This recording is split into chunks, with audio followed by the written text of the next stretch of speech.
Series 11 was disappointing. If you've been watching our weekly Doctor Who series, Look Who's Talking, which, if you haven't, you definitely should, you can see that over time our opinions went from unbridled optimism to a sense of heavy pessimism. As the series progressed, we went from being elated that a new episode was out to finding the series tiresome, and to be honest, a bit of a chore to watch. By the end, it was clear that Doctor Who had lost a substantial amount of its magic, and whilst there are many adjectives that could be used to describe Series 11, perhaps the best description of Chibnall's vision for the show comes from the man himself. It could have been a lot better. It could have been slightly better written, especially the last story. Across this video I'm going to break down the various aspects of the series that I don't feel worked. Whilst I don't think the series was awful, it definitely sits comfortably as the worst series of the revival, and maybe one of the worst of the show as a whole, devoid of any classic or standout episodes, watercooler moments, or engaging science fiction concepts.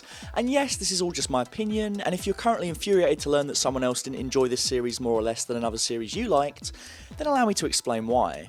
So let's start with the Doctor. By far the biggest talking point of Series 11 was Chibnall's decision to cast Jodie Whittaker in the leading role, making her the first actress to play the titular part in the show's 50-year history. The response to Whittaker's casting was divisive, ranging from former actors commending Chibnall for his bold decision to weird, neckbeardy fans complaining that Chibnall had established an SJW agenda, whatever that means. Now, I'm not going to talk too long about whether this decision was a good or bad one. I think on the whole, Series 11 did a good job of establishing this Doctor as the same character as their predecessors. But in a way, that was one of Series 11's biggest flaws. Rather than presenting 13 as a distinct proposition, a radically new and fresh take on the character, Chibnall wrote Whittaker's Doctor as a tonally shifting amalgamation of her predecessors, meaning that by the time Series 11 came to an end, we were left uncertain as to who this Doctor was. When you look back at each of the Doctor's incarnations, there is something very distinct that marks their era. To name a few examples, for Patrick Troughton it's the front of powerlessness that he retains whilst manipulating everyone around him, for Tom Baker it's his constant teetering on the brink of madness, and for Christopher Eccleston it's his war-torn determination and weariness. Now let's look back at 13. What is it exactly that both motivates and defines this character? In the first episode, The Woman Who Fell to Earth, we are led to believe that Whittaker is a complete reaction to Peter Capaldi, a perpetual optimist who is certain that her goal is to sort out fair play across the universe. But what does this mean? Across the series, Whittaker seems to flip-flop between one of the most down-to-earth incarnations of the character and one of the most socially defunct. Each episode seems to show a different reading of the character. I love a conspiracy. Don't like bullies, don't like conspiracies. This isn't the case of unravelling different shades of a complex character. This is a complete tonal inconsistency, to the point that it feels as if these episodes' writers, Chris Chibnall and Peter McTee, never sat down and had a conversation about where they wanted to take this character. I think an interesting parallel to draw is between the 13th and 11th Doctors. Smith was known for his sometimes shifting portrayal of the character, a man who could go from advocating the delights of fish fingers and custard to smashing up a Dalek with a wrench in a fit of rage. However, instability was at the core of Smith's character. With 11, you knew this was a man who was always teetering on the edge, someone who suppressed unbridled rage with quirks in an effort to forget his past. But this never felt unwarranted or inconsistent in his freshman season, and by the end you knew exactly what he stood for, what would make him angry, and what his moral code was. With Whittaker, nothing is ever clarified. We're seeing the same actor each week, but the character she's playing seems to morph and change. Likewise, this Doctor seems to lack a distinct degree of authority in threatening situations. Compare, for example, this scene from Deep Breath, where Capaldi confronts the half-faced man and squares up to him, with this scene from Resolution, where the Doctor confronts the Dalek from the safety of a shield. 12 walks towards danger, confident in his abilities to protect those around him, or at least fake it well enough until he has a plan. That's what makes the Doctor interesting. 13 stands back cautiously, always with some trick that means she can't be touched. Now, I'm not saying this is an act of cowardice on 13's part, nor am I saying that Capaldi's Doctor is tougher or more powerful. Rather, that this Doctor is willing to walk towards danger in a way that 13 never does. Capaldi is an old man, he knows pound for pound that the half-faced man could rip him to shreds, but he does it anyway because he is the Doctor and that's what the Doctor does. The Doctor feigns physical strength by standing up to people, even though the Doctor isn't really tough at all. Whittaker never truly gets a moment like this. There's never really a scene where it feels as if she's truly tested. Yes, in Witchfinders she does get tested to some extent, when the entire village is convinced she's a witch, but this isn't as close to the test that, say, Tom Baker faces when he's given the opportunity to commit genocide, or when 10 was confronted with his own hubris, or when 11 was dragged to the Pandorica, unable to stop the end of the universe. She's always one step ahead to a point that the threats seem weak and pointless, But more on that later. Now, I understand that some Doctors take a while to establish their character. Smith had 3 years to transition from the unpredictable master manipulator of Series 5 to the goofball of Series 7, but establishing a clear direction for your character should be the MO of your first series of Doctor Who. I don't feel like I know who 13 is any more than I did in The Woman Who Fell to Earth, and that's a problem. Take Series 1 for example. Across the series we watch Eccleston's spiky incarnation slowly soften, and he confronts the scars from the Time War, finds a new friend in Rose, and finally achieves catharsis for his defeat of the Daleks in the Passing of the Ways. That Series 1 had the difficult task of reintroducing Doctor Who to an entirely new audience, pleasing old school fans, and also bringing the series into the 21st century, after it had been off air for nearly 2 decades, means that in comparison, there is little to no excuse for this underdeveloped Doctor. Whittaker, by comparison, has no such emotional baggage to carry her through the series, and I think this is one of the biggest misfires. There's no overarching threat or long-term goal, nor is there any internal conflict that she is preoccupied with, that allows us to see who she really is. Instead, we only get the surface level goofs that are the hallmark of every Doctor. There is nothing specific that motivates her. Moreover, there does not seem to be the same clear-cut moral centre that defines her predecessor. With each Doctor, you can clearly imagine their response to any given situation. You know what their solutions would be, how they would talk, and the methods with which they would use to defeat the obstacle.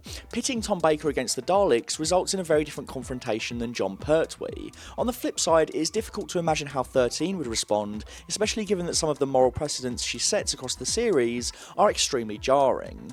Take the solution to arachnids in the UK, where rather than kill the spiders, 13 suggests trapping them in a sealed room where they starve to death as an act of mercy.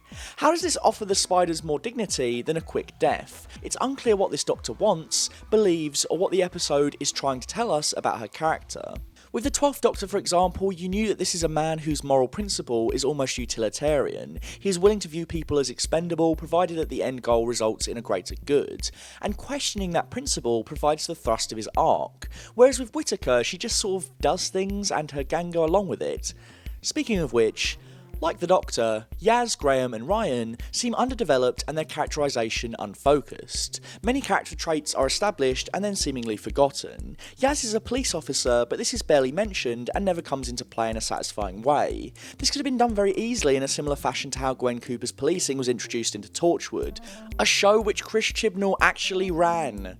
Why not have a few of her colleagues crop up across the series and change their attitude towards Yaz? It's established in the first episode that she feels undervalued and unchallenged at work, but where is the payoff to this? When does this ever come up again? Isn't it a shame that we once got a companion masquerading as a police officer, only to be reduced to a kissogram, replaced years later by a companion who really is a police officer, only for that to be forgotten? We were so close. Martha's job as a doctor crops up numerous times in Series 3 and is often useful in particular situations. Donna's feeling that she was just coasting through life is what drove her to seek out the Doctor again after their initial meeting. What motivation does Yaz have to travel, other than the fact she got caught up in it all? Didn't she want to become a better police officer in the first episode? Does she still want that by the end of the series? Likewise, Bradley Walsh's Graham feels like a missed opportunity. There is plenty to like about Graham. As a presence, Walsh is probably the best thing about the series, but he doesn't feel that distinct from characters you've seen before. There is the immediate comparison with Wilf due to them both being of an older age, but these parallels could easily have been distinguished if Walsh was given clearer characterisation. Instead, he often defaults to old man in the TARDIS, and it often feels like Chibnall is banking on Walsh's popularity as an excuse to unravel further depth to his character. Graham is also a victim to the vanishing threads that plague Yaz. In the first episode, it is hammered home to us that Graham's cancer is part of what gives him strength. He has already overcome a gigantic obstacle, so this will propel him to feats of bravery, except it never really gets brought up again. It's almost as if Chibnall just needed a backstory to his and Grace's relationship. Moreover, Graham's attitude towards Grace is thinly sketched at best. His admission that he was distracting himself from grief in Arachnids in the UK was one of the best moments in the series, but nothing really comes of it. Yes, he meets Grace again and it takes you away, but then the thematic payoff of him moving on is squandered in the following episode, as he is instantly consumed with rage over her death. It's not a big moment when he decides not to kill Tim Shaw. Do you ever really believe that this guy is going to kill him? I actually don't have many complaints about Ryan this series. Whilst initially I thought Tosin Cole was the weakest actor of the cast, his character is given the most attention, and he is actually the linking point that brings Yaz and Graham into the TARDIS, not to mention his performance gets leagues better by the end of Resolution. He grows more confident as the series progresses, and it feels earned in Resolution that the boy who was nervous about climbing a ladder and riding a bike turns into the man who fearlessly saves his dad from being ejected from the TARDIS. Part of the problem is that there are simply too many characters cluttering up the TARDIS, meaning that combined with the reduced episode count, we have a lot to juggle each week and not a lot of time to breathe. Chibnall promised that different episodes would focus on different characters, and this is sort of true, but episodes like Demons of the Punjab don't really tell us anything more about Yaz. They're just sort of Yaz-centric, but nothing that happens in Punjab tells us more about who this person is. Taking that episode out of the running wouldn't leave you confused in Kablam, because she doesn't seem to act and feel any differently. Another problem with the character moments in this series is that they all come across as, well, character moments. One of the big MOs of Chibnall's series was his desire to return the show to the more grounded tone of the Russell T Davies era, and it is certainly true that Chibnall has a penchant for writing emotionally charged dialogue that adds dimension to characters. He's proved this time and time again in Broadchurch. But a huge problem with Series 11 is that these moments often detract from the action. They exist as scenes that are almost in their own separate universe to what is going on with the rest of the episode. Consider this scene from Demons of the Punjab. Look at us. The things we're doing with the dock. We're in 1947.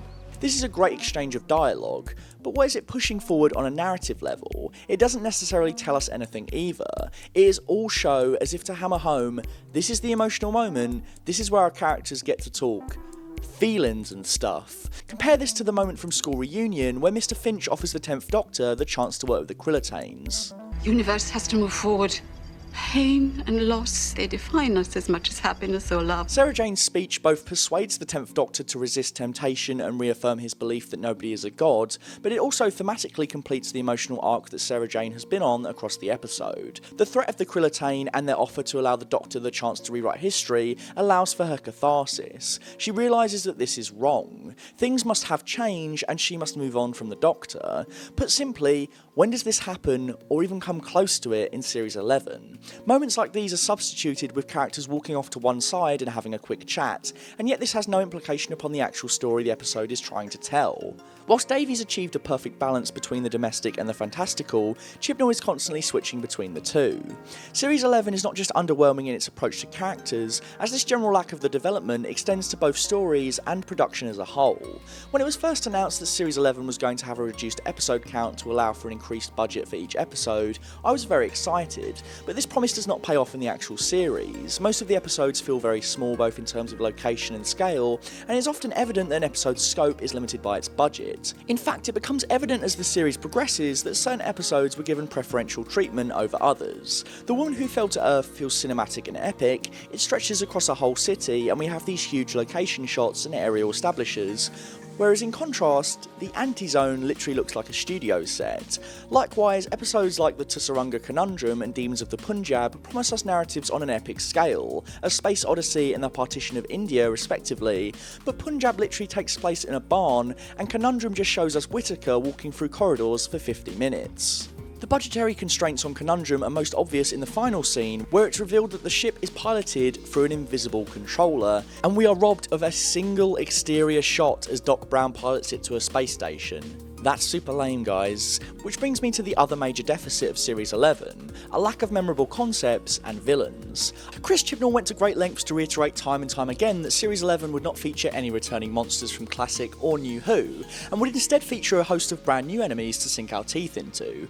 On paper, this sounded 100% my type. This sounded excellent. Whilst I'm a huge fan of Who staples such as the Daleks and Cybermen, it felt refreshing to go into a series of Doctor Who with a completely blank slate, and my hope was that Chibnall's era would feature at least one monster that went down as undeniably iconic. Except, this wasn't really the case. Taken as a whole, the Rogues Gallery for Series 11 stands as one of the worst in Doctor Who history, and it's hard to name a single villain or alien that was particularly noteworthy or menacing. For better or for worse, both Davies and Moffat gave us a perfect balance between returning foes and wholly new villains, and many of their concepts, such as the Weeping Angels, the Ood and the Silence, have become just as iconic as the monsters from the classic era. In comparison, villains such as Krasko, the Pating and the Remnants were severely underwhelming, and one of the main reasons for this is a lack of strong science fiction concepts behind them. Let's take the spiders from Arachnids in the UK for example. In the classic serial Planet of the Spiders, the arachnids of Metabilis 3 are the result of a spider mutating after coming into contact with a super powerful crystal. These spiders are super intelligent, cunning and can take control of people. In contrast, the spiders from Arachnids in the UK are just common house spiders, but enlarged from toxic waste, and that could be fun, but there's nothing distinct about them. They aren't aliens, or they don't have any enhanced abilities, they're just big spiders, and that's it. Similarly, the aforementioned Pating must go down as one of the worst villains in all of New Who. Despite being described as one of the most dangerous things in the universe, it's basically just a CGI stitch that eats a lot and, despite us being told it's poisonous to touch, is dispensed with by the Doctor with relative ease. Not to mention Yaz literally kicks it like a football. All of the villains are this bad. There was a lot of potential with the Ux, but you barely see them, and their presence isn't particularly hyped. Seriously, if these guys can literally do this Avatar stuff, then why are they not being touted as a game-changing alien?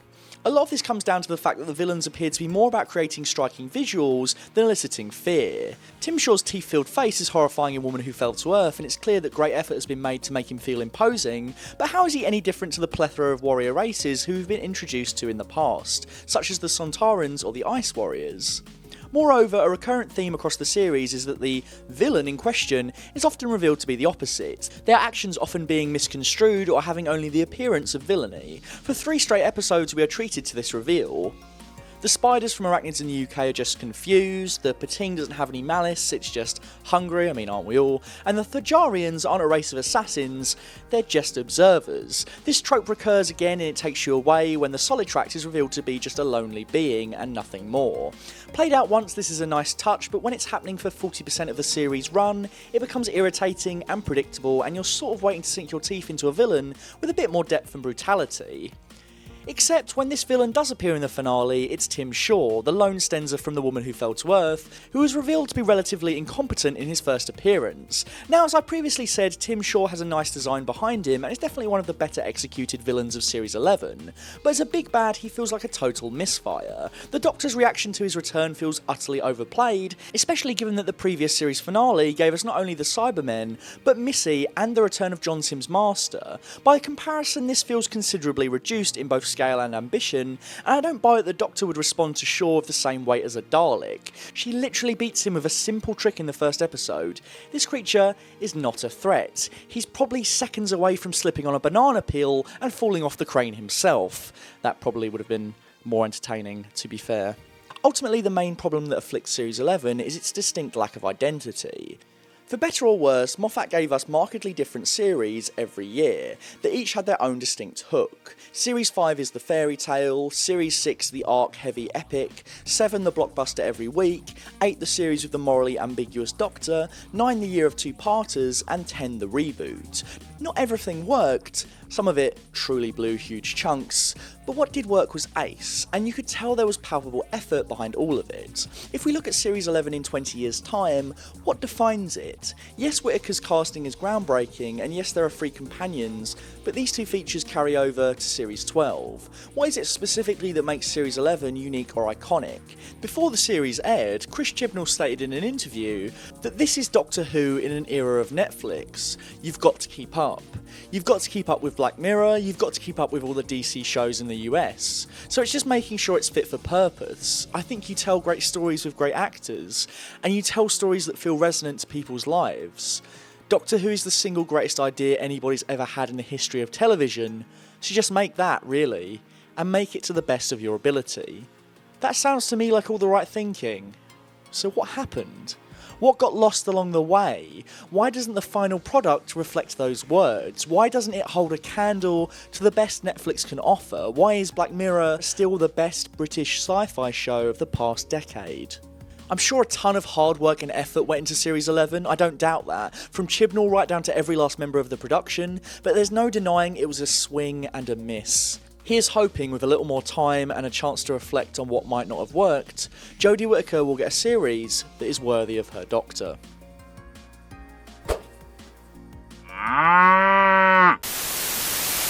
Full Fat Videos is going to strange new places. Full Fat Videos just got upgraded, and along with that, we're upgrading our Patreon with new tiers and rewards just for you. We don't unfortunately monetize most of the videos on the channel because it has copyrighted content, so something like Patreon could really help us make Full Fat Videos self-sustaining, and it'll allow us to make better videos and better content for you. For just $1 a month, you'd be helping us out a great deal already, which is why we thank you at the end of every video. Not to mention you'd get exclusive access to Full Fat Milk Posting, a Facebook group where you can talk to us about movies, TV and games, as well as some memes. We like a bit of memes. For $3, you'll get access to everything from the previous tiers, but you'll also get the chance to watch our videos one day early, as well as get access to exclusive scripts and bloopers. For just $5 a month, you'll get access to everything from all the other tiers, as well as exclusive access to ask the questions for our monthly Q&As. And that's not all. For just $10, you'll get access to all of the above, as well as an exclusive commentary track picked by you.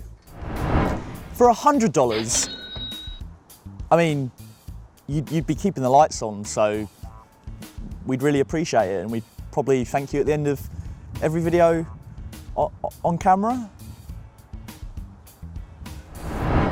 You'd be really helping us in any way, shape or form if you could consider contributing to our Patreon. We love making this stuff for you guys, and we'd love to keep making more of it. So thank you, and thank you for watching.